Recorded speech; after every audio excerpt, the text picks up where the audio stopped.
Hello বন্ধুরা, আজকে আমরা দেখব কিভাবে ইউটিউব থেকে আমরা ভিডিও বানাতে পারি, শর্ট বানাতে পারি। তো নিজের চ্যানেলে প্রথমে চলে যাব, তারপর অ্যানালাইটিক্সে গিয়ে আমরা দেখতে পাবো যে কত কি ভিউজ, লাইক, কমেন্ট হয়েছে। তারপর এখানে এই যে টপ শর্ট দেখতে পাচ্ছি। তারপর নিচে ইয়োর অডিয়েন্স,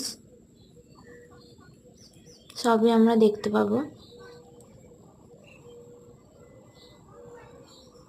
তারপরে এই যে শর্ট ভিডিও পোস্ট, এগুলোর মাধ্যমে আমরা দেখতে পাবো কত কি ভিউজ হয়েছে।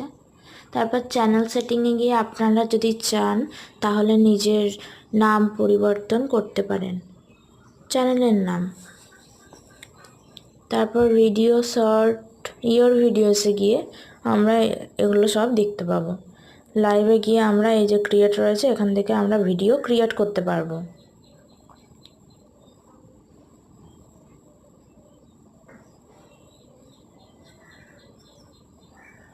তো বন্ধুরা, আজকের ভিডিওটা এতটাই।